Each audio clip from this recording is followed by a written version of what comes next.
নমস্কাৰ আজি সন্ধিয়াৰ এটা ধামাকাদাৰ ভিডিঅ' লৈ আপোনালোক সকলোকে স্বাগতম জনাইছো মই মিঠুয়ে আপোনালোকৰ খবৰ বাৰু কেনেকুৱা কমেন্ট সেকশনত কমেন্ট কৰি জনাব খবৰ নিশ্চয় ভাল আৰু মই ভালে আছো এতিয়া আজিৰ এই ভিডিঅ'টোত আপোনালোকে থাম্বনেইল আৰু টাইটেল চাই নিশ্চয় গম পাইছে মুখ্যমন্ত্ৰী হিমন্ত বিশ্ব শৰ্মাই আপোনালোকৰ বাবে কেইবাটাও গুৰুত্বপূৰ্ণ সিদ্ধান্ত গ্ৰহণ কৰিছে আৰু আজি শুকুৰবাৰে লোকসেৱা ভৱনত অনুষ্ঠিত হয় অসম চৰকাৰৰ কেবিনেট বৈঠক আৰু এই কেবিনেট বৈঠকত গ্ৰহণ কৰা হয় আপোনালোকৰ বাবে কেইবাটাও গুৰুত্বপূৰ্ণ সিদ্ধান্ত সেই সিদ্ধান্তবিলাক আপোনালোকক ফেস টু ফেস বুজাই যাবলৈ মই চেষ্টা কৰিম এতিয়া বৈঠকৰ অন্তত সংবাদমেল সম্বোধন কৰি আমাৰ কেবিনেট বৈঠকৰ সিদ্ধান্তসমূহ সদৰি কৰিছে মুখ্যমন্ত্ৰী ডক্টৰ হিমন্ত বিশ্ব শৰ্মাই অৰ্থাৎ সকলোৰে মৰমৰ মামাই অসম চৰকাৰৰ যি কেবিনেট বৈঠক সেই বৈঠকত অসম চৰকাৰৰ অধীনৰ কৰ্মচাৰী সকলৰ বাবে এতিয়া 2% দিয়ে আৰু পেনশনাৰ সকলৰ বাবে আপোনালোকৰ 2% দিয়াৰ বৃদ্ধিৰ সিদ্ধান্ত ইতিমধ্যে গ্ৰহণ কৰিছে বুলি লোকসেৱা ভৱনত সংবাদমেল যোগে আমাৰ মুখ্যমন্ত্ৰীয়ে সদৰি কৰিছে গতিকে এই যেটো ইনফৰমেশন এই যেটো সিদ্ধান্ত আপোনালোকে কেনেকুৱা পালে কমেন্ট সেকশনত অনুগ্ৰহ কৰি কমেন্ট কৰি জনাবলৈকে নেপাহৰিব নেক্সট আপোনালোকৰ ৰাজ্যৰ বান পৰিস্থিতি নিয়ন্ত্ৰণৰ বাবে মথাউৰি কমিটি গঠন কৰাৰ সিদ্ধান্ত গ্ৰহণ কৰা হৈছে বুলি কেবিনেটত মুখ্যমন্ত্ৰীয়ে কৈছে আৰু মুখ্যমন্ত্ৰীয়ে কৈছে যে আপোনালোকৰ 8-10 কিলোমিটাৰ মথাউৰি চাবলৈ থাকিব আপোনালোকৰ 10-15 জনীয়া যুৱ বাহিনী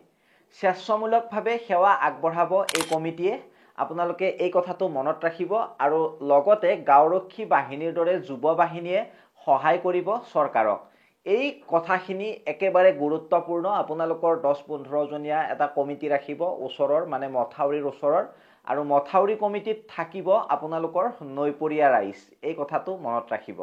এপ্ৰিলৰ পৰা অক্টোবৰ মাহলৈ আপোনালোকৰ মথাউৰি সমূহৰ নিৰীক্ষণ কৰিব বুলি কৈছে মুখ্যমন্ত্ৰী জনাই আৰু অক্টোবৰত যুৱ বাহিনীৰ সদস্যক মুখ্যমন্ত্ৰীয়ে দিব কৃতজ্ঞতা পত্ৰ সংবাদমেলত মুখ্যমন্ত্ৰীয়ে কয় যে জাগিৰোডত ওয়াৰ্কিং ওমেন হোস্টেল খোলাৰ সিদ্ধান্ত গ্ৰহণ কৰা হয়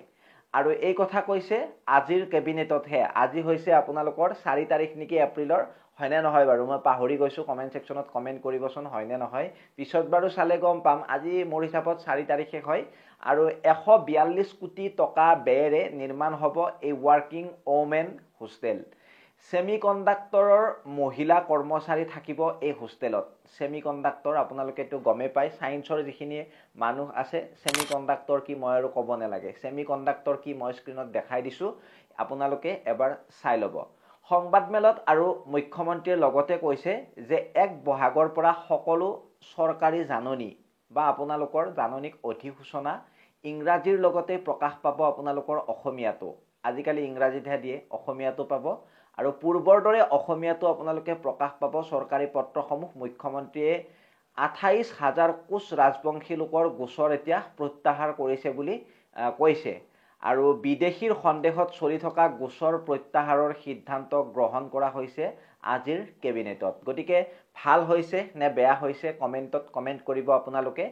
নেক্সট আপোনালোকৰ কোচ ৰাজবংশী লোকৰ বিদেশী ন্যায়াধিকৰণৰ গোচৰ নাথাকিব বুলিও কৈছে মুখ্যমন্ত্ৰী ডক্টৰ হিমন্ত বিশ্ব শৰ্মাই গতিকে এইকেইটাই আছিল সিদ্ধান্ত বেছি সিদ্ধান্ত নাছিল আপোনালোকে হয়তো ভাবিব পাৰে বহুত আছিল এইকেইটাই সিদ্ধান্ত গ্ৰহণ কৰিছে এইখিনি কথাই মুখ্যমন্ত্ৰী জনাই আমাৰ সংবাদমেলত জনাইছে গতিকে আপোনালোকে কেনেকুৱা পালে এই সিদ্ধান্ত কেইটাৰ ভিতৰত কোনটো ভাল পালে কোনটো বেয়া পালে নে আটাইকেইটাই ভাল নালাগিল কমেন্ট কৰি কিন্তু জনাবলৈ একেবাৰে নেপাহৰিব আৰু এইখিনিতে শেষত মই আপোনালোকক কৈ যাও ভাল লাগিল যদি ভিডিওটো শেয়াৰ কৰিব সাবস্ক্ৰাইব কৰিব চেনেলটো ফেসবুকত চাই থকা খিনিয়ে আমাৰ এই ভিডিওটো যিমান পাৰে শেয়াৰ কৰিব লগতে আপোনালোকে আমাৰ পেজটো ফলো কৰি থব ধন্যবাদ জয় অসম